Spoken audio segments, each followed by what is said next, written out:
ഇതാണ് പ്രസിദ്ധ സംഗീത സംവിധാനം ജിതിൻ ലാൽ മദൻ ലാൽ. രണ്ടുപേരാള് തന്നെ. നമസ്കാരം.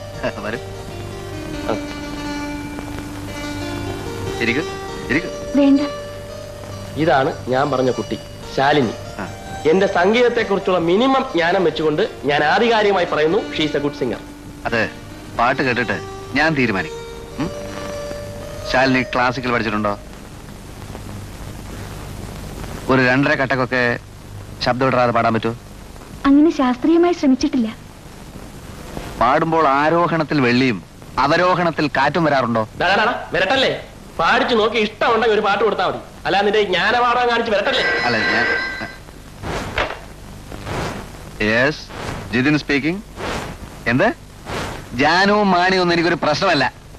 എന്റെ സൗകര്യത്തിന് റെക്കോർഡിങ്ങിന് വരാൻ പറ്റുമെങ്കിൽ അവര് പാടിയാ മതി. എന്ത്?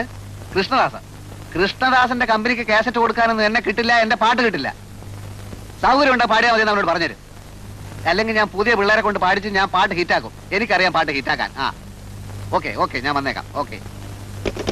ഓക്കെ ഇന്ന് ഞാൻ അല്പം ബിസിയാണ്, നാളെ വരും. കുട്ടിയുടെ പാട്ട് എനിക്കൊന്ന് വിശദീകരിച്ച് കേൾക്കണം. അല്ല, ഇങ്ങനെ സ്ഥിരമായിട്ട് നടത്തിക്കാനുള്ള പരിപാടിയാണോ? ഇല്ലടേ, നാളെ ശരിയാക്കാം. ധൈര്യമായിട്ട് പോകാമല്ലോ. ധൈര്യമായിട്ട് പോകും.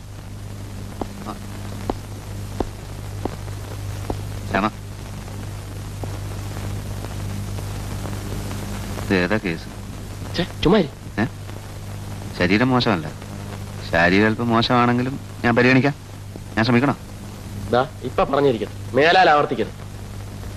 ഞാൻ കെട്ടാൻ പോകുന്ന പെണ്ണ. നീ ഒരുമാതിരി ബെല്ലും ബ്രേക്കും ഇല്ലാന്ന് പെരുമാറിക്കളെ. ഇതൊക്കെ നേരത്തെ എഴുന്നള്ളിക്കണ്ടേ? എന്നാ ഇനി പേടിക്കണ്ട. നാളെ പെങ്ങളെയും കൂടെ അയച്ചോണ്ടാ മതി. അവളെ പാട്ടുകാരിയാക്കുന്ന കാര്യം ഞാൻ ഏറ്റു.